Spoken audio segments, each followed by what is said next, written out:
From last year came about from conversations that Rebecca Parr and I have been having for maybe 2 years now about her work on an opera libretto and my possible interest in setting that libretto to music. I'm not by profession or aspiration a composer. I've been a dabbler at best, with no ambitions per se to have works performed, and have never identified myself as a composer. However, I've been involved in workshopping and performing new music all my life, and I've composed a bit for my own amusement. And so I do have musical ideas. I do compose a lot in my head, but putting ideas down on paper really requires a discipline and a craftsmanship that I don't practice very often. And so in thinking about composing an opera, the thought occurred to me that I might just want to have an honest attempt at setting some of Rebecca's words to music, to see if I'm even capable of connecting and communicating her ideas and emotions and images successfully through music. Because of the fact that the COVID pandemic brought the musical world to a halt, I found myself with time on my hands that I don't normally have. And so 2020 actually became a rather productive year for me compositionally. Thinking about this opera project further, I felt that if I can't do it, I won't do it. So I asked Rebecca to send me a few poems that she had written. She had, on occasion, sent these via email or shared on social media, but I asked her to send me a few, which she did. And 4 poems in one email. The email simply said, "From last year." And considering that in 2020 we were all thinking about last year as a time when life was something pretty different than this year, so I thought that simple comment actually sounded like a pretty nice and meaningful title for a collection of songs. One great advantage to setting text to music is that the text feeds you most of the information you need as a composer. It has a tone, it has a concept, a structure, a narrative arc, of course, colors and imagery, and the words have rhythm. Now, my decades of experience as a conductor of opera has given me some ability to recognize the connections between music and text, and especially drama that's inherent in music. So I knew that what I needed to do was to just spend some time reading the texts, just reading the poems, until the music itself began to reveal itself. In all honesty, the text tells you what the music wants to be. And at first I was immediately struck by some of the images and the rhythms in the words of the poem Juxtaposition. And I think the very first musical notation that I scribbled was the setting of the words, "She sees the queer sight of a man with a light." The rhythm was obvious. It's informed by, there's an inherent rhyme in that phrase. And the musical gesture just kind of popped into my head on the first or second reading of the poem. Other musical images revealed themselves quite quickly as well, including much of Dandelion muse and bravery, which seemed quite obvious in how that needed to be set. In fact, the poem that for the longest time I really had no idea about, in terms of how I was going to write it, was written in pencil. I thought that would probably be the last song that I'd work on, because I was already sketching notes about structures and formulating musical ideas about the other 3 songs. Then one day I was just staring again at the text, just on the page, and certain rhythmic observations grabbed my attention, and then actual tonal melody just kind of formed in my head that seemed to work perfectly with the opening lines of the text, which I'd been struggling with.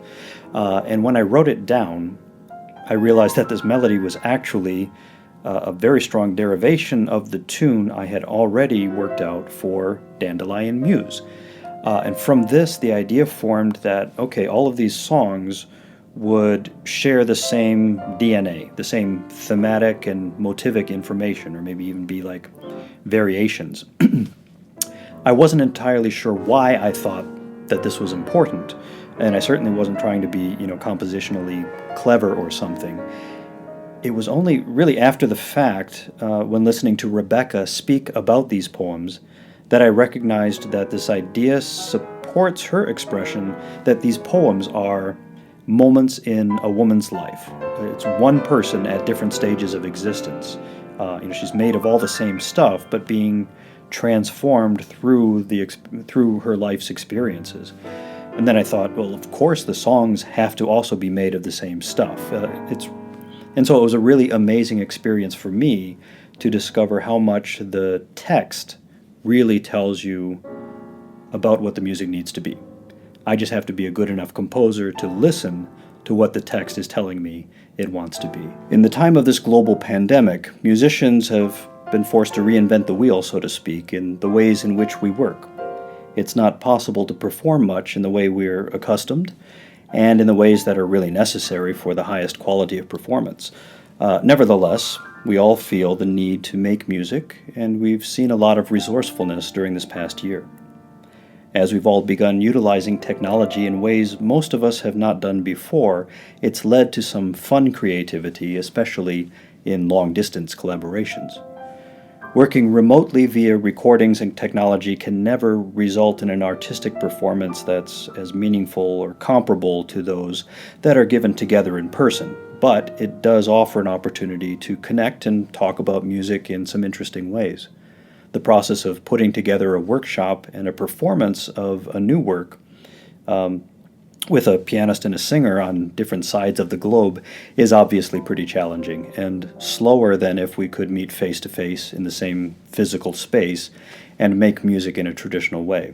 And with that said, with good attitudes and a sense of adventure, some good work is possible, and I've been very lucky to find my friends and colleagues in Manila willing to take on this project with me. Workshopping music is extremely important for any new work. No composer understands exactly what he or she has created until it passes through the hands of a performer, an expert in a particular discipline. Now, we can compose music intelligently, but in this case, until a singer actually tries to work the notes and rhythms and words into her voice, can I, as a composer, really know if what I've written is as effective as I hope it is. Likewise, it's fine enough for a composer to write music that is difficult because it's virtuosic, but not if it is difficult because it's badly written. It takes no talent at all or skill to write something that's hard to perform, but it takes great effort to write music that is idiomatic for the instrument or the voice, and that is effective and worth the effort and time of the performers. As a performer, I've encountered a lot of music that's not well written, and therefore it's not gratifying to play.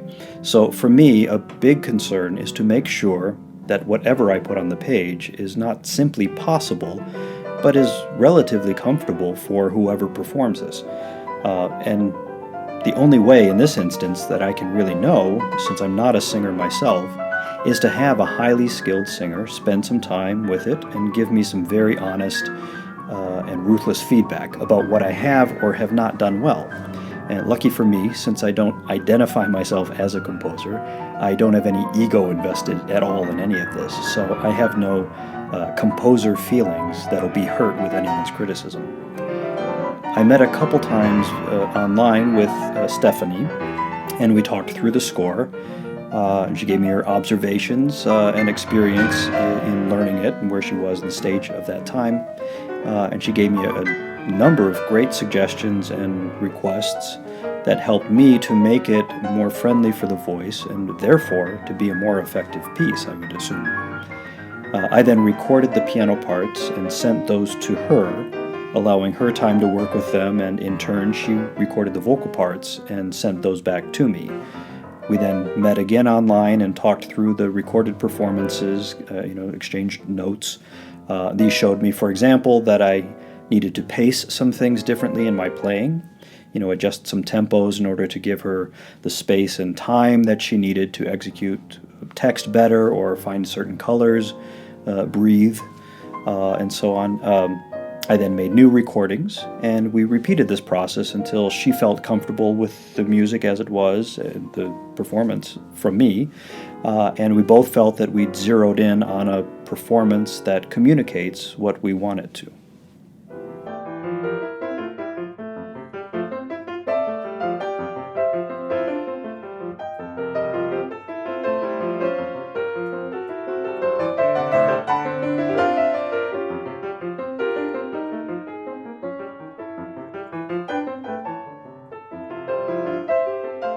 Written in pencil, it's kind of speaks to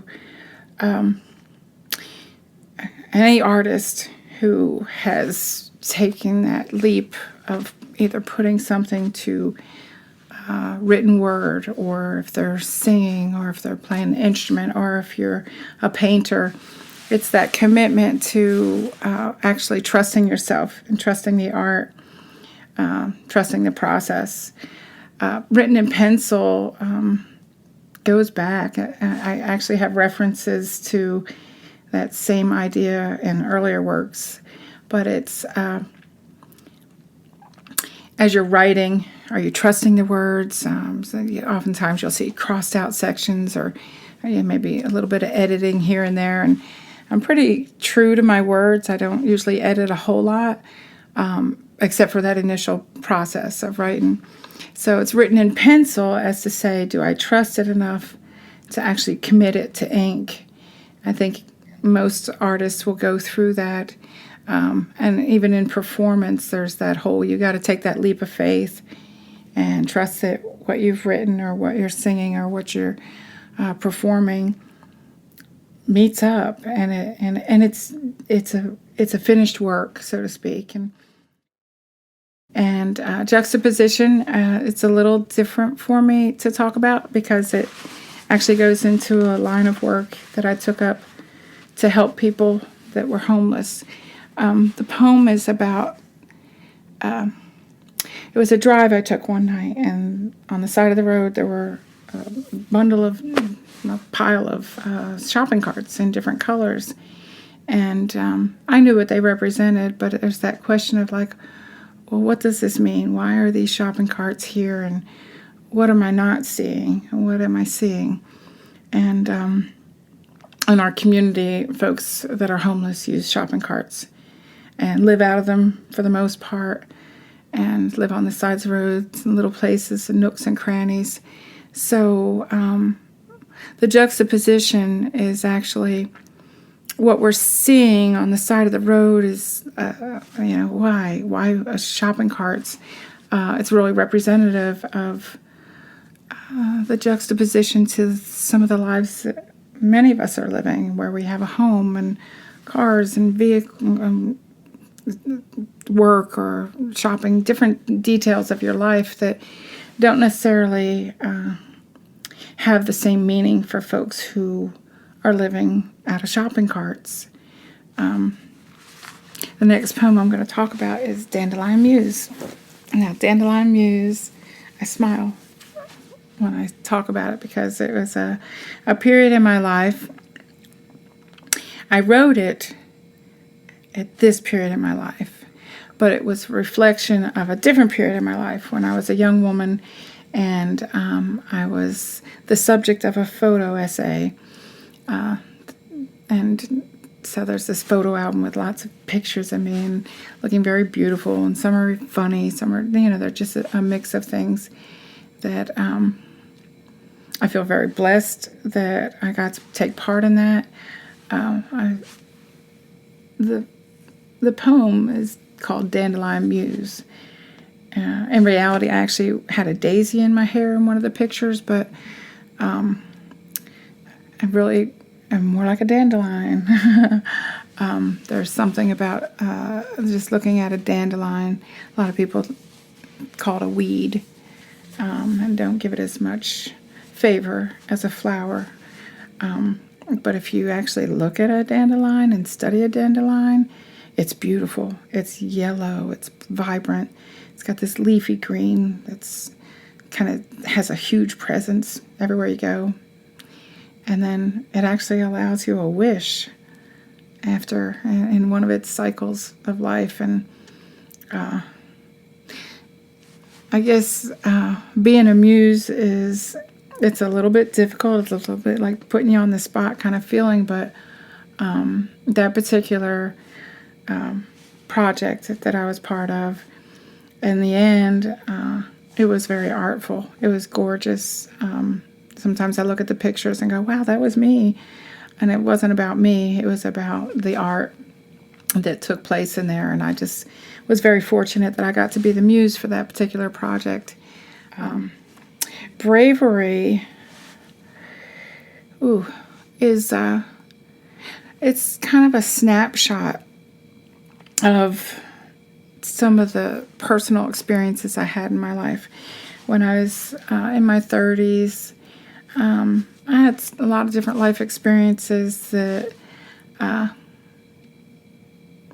took place, my own traumas, you might say. I spent many years dealing with episodes of mania and depression and suicidal ideation and different diagnoses, different medications, just the whole gamut that goes with mental health. And so that poem in particular asks a lot of the questions of, like, do you really know what this is? Do you really know what this looks like? I think there's a lot of stigma placed that, if a person has a mental health imbalance, that they may not be as high functioning or as capable, or there's just a lot of judgment, I think, that goes with it. And worst of all is the self-judgment that takes place from somebody who's experiencing these different incidences and symptoms that come with mental health issues.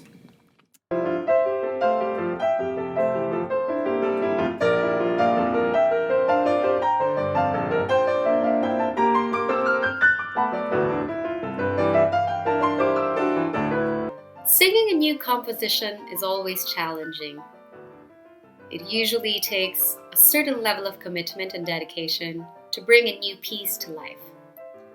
As a performer, and as the very first person to sing a piece, I have the responsibility to interpret the piece the way that the composer envisioned it to be. I have to know the composer's style and their musical language, and learn how they put meaning to words sonically. So in my experience working with composers of new music, it has always been great to get to know them and their work, specifically their process in creating music. So for the past 2 months, I've had the honor of collaborating with Dr. Kevin Class for his new composition entitled From Last Year, which is a song cycle based on the poems of Rebecca Parr. Rebecca's poems would most definitely touch the heart of the reader, or in this case, the listener, because it speaks about the trials of a woman and how these challenges made her stronger and how it empowered her to become a beacon of hope for others, especially to people who are suffering and are in need of assistance. So these wonderful poems were wonderfully set to music by Dr. Kevin Class. Dr. Class is such a great musician and composer, and I really adore how he wrote the melody or the vocal lines of this piece. He took great care in making sure that the melodic line would be perfect for a soprano's voice. And I'd say that his vocal writing is definitely one of the best that I've encountered. He knows the human voice very well as an instrument, and he wrote the melody in a way that would help the performer express the emotional content of the poems. In addition, his musical ideas are all beautiful, and the sound world that he created for each piece aptly supported the poetry of Rebecca Parr.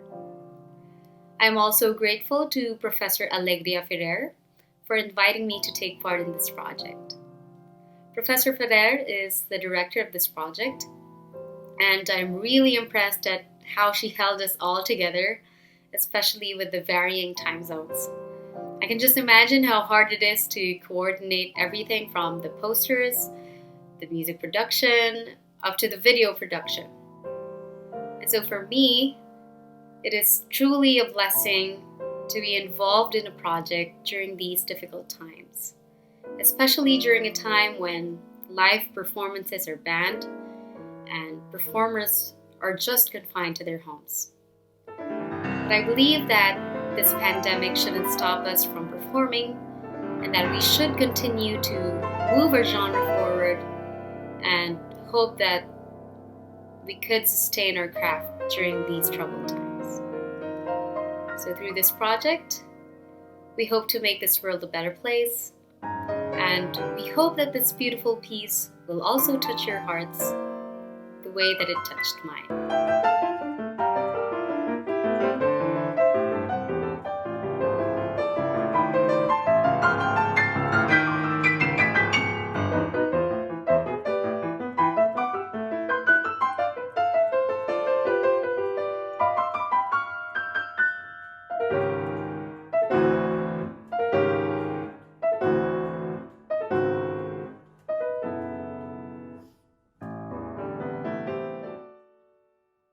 When Dr. Class presented his new work and emailed me a copy, I read through the poetry once, twice, and on the third time read the text with the music, and by the end of the first song, I knew I wanted to be part of the collaboration, should there be one.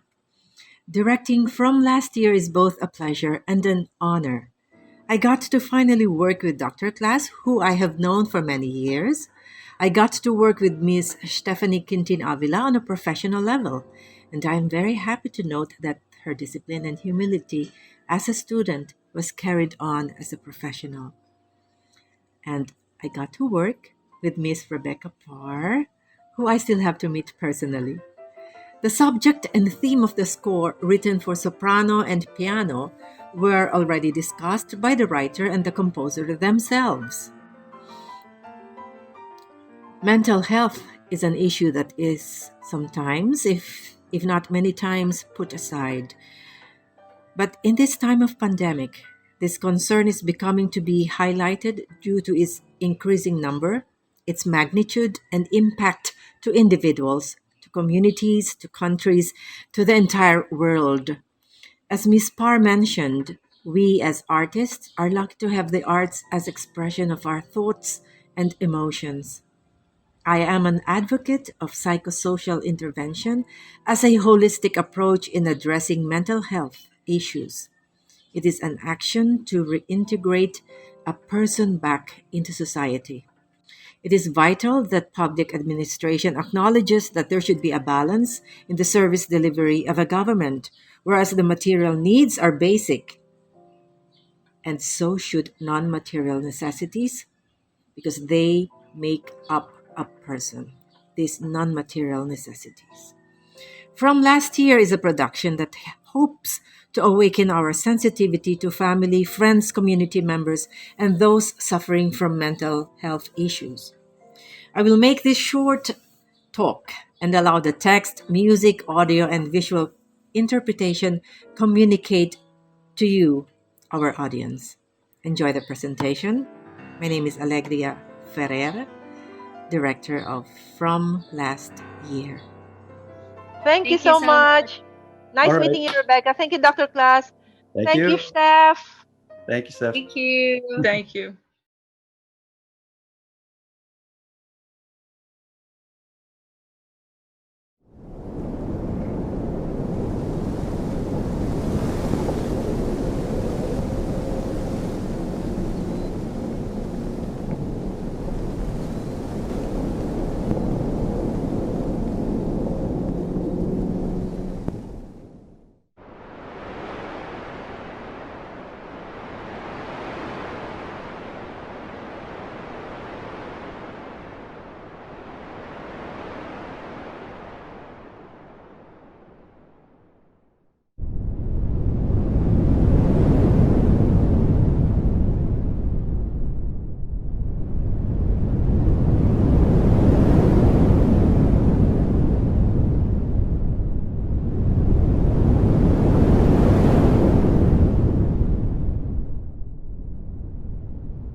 Do I dare commit to make the unknown words to follow?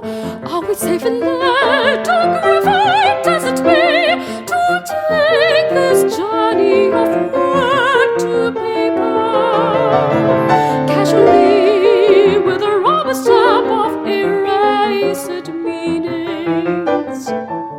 How can I trust this hand?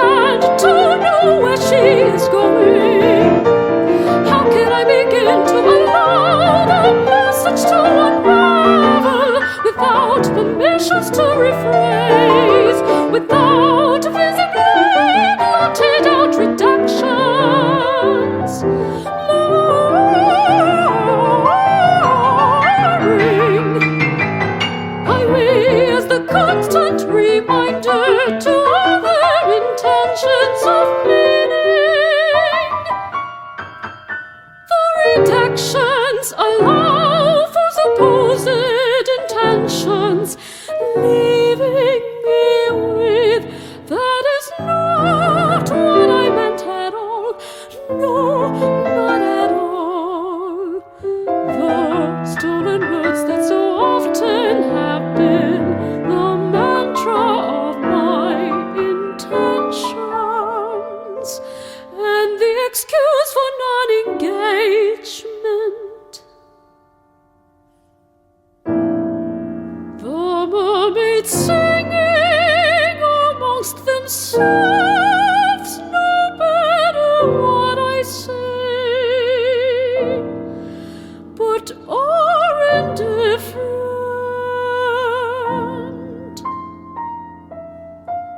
I snooze the alarm that reminds me it is the time for need of gratitude, time for the manifestations that unfold these hesitancies, and force my hand to take up the pen.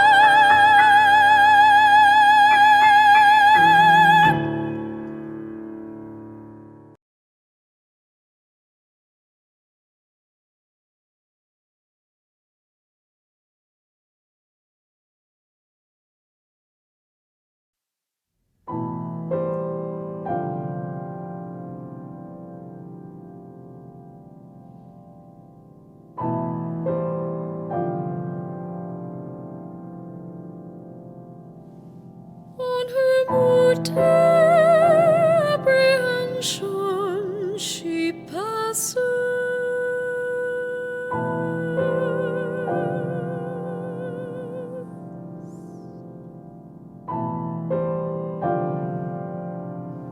the discarded shopping carts that paint a rainbow. They paint a rainbow on the side of the road. As passers-by wonder why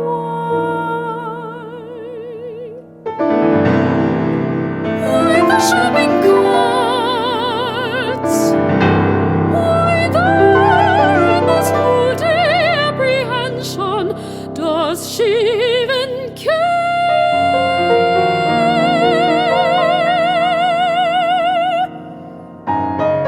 Is it the untold story they present? The curiosity of the accumulation.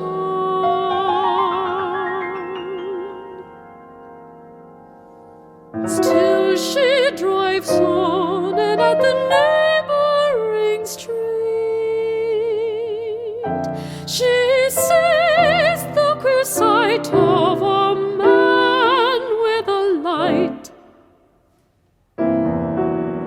pulling behind a cart in the darkness.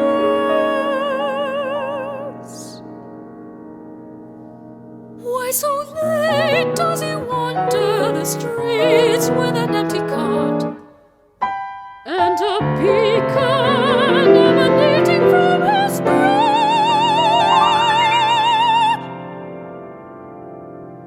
She drives on to a cozy space, and in the middle of the night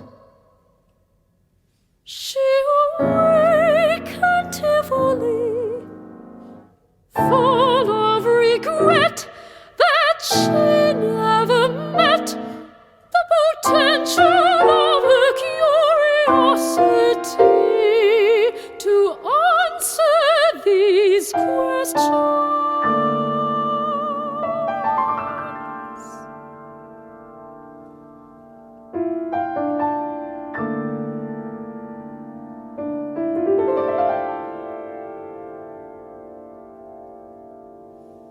So cozy in her place, this side of the river, she dries her tears and falls heavily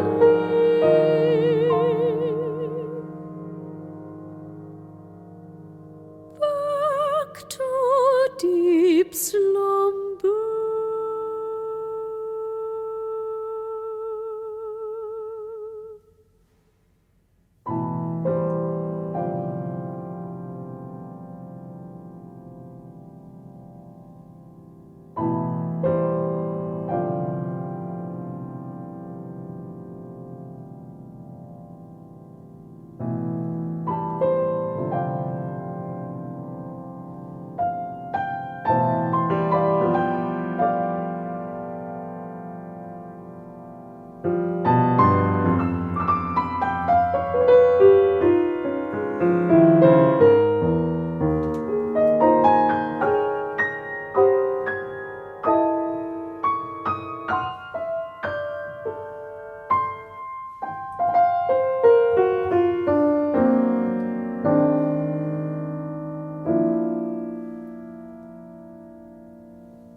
eye that beholds the beloved dandelion, like a bee so attractive, ready to devour, must somehow preserve the muse in this moment, this hour, and what will follow is all.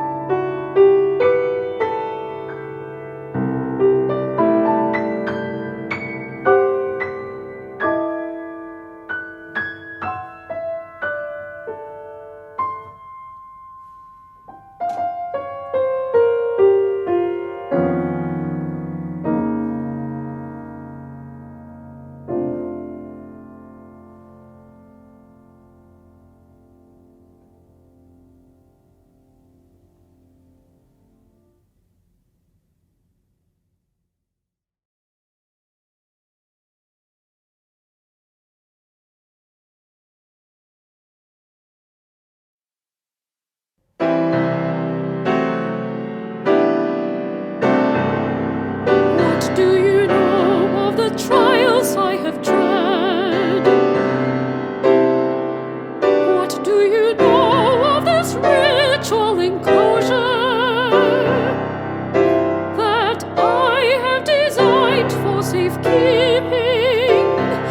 What do you know of this thread that constricts my speech with its tightening round my neck? What do you know of this scraping that carries the comfort of what I cannot share? What do you know of this accumulation that brings me to my culmination of restricted possibilities?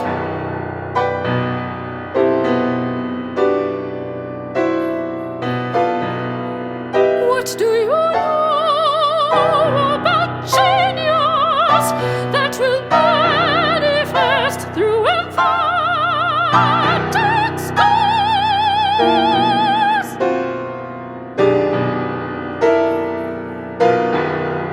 What do you know of alien remembrance as a coping for staying alive?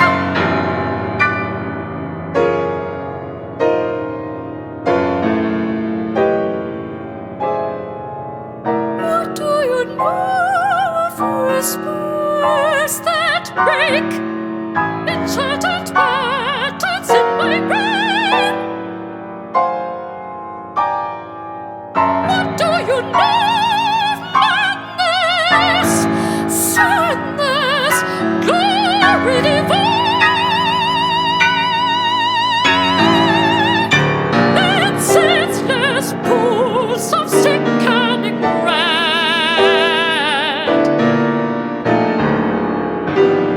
What do you know of the edge of reasoning without a life preserver? What do you know of living life on the edge of this fantastic borderline?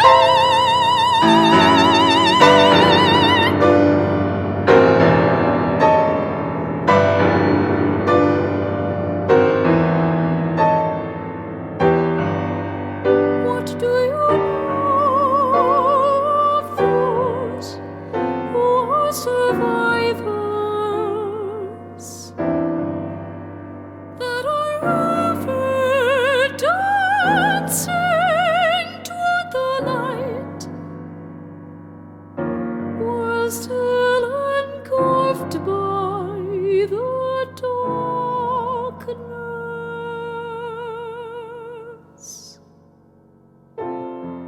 What do you know, and can you tell tell me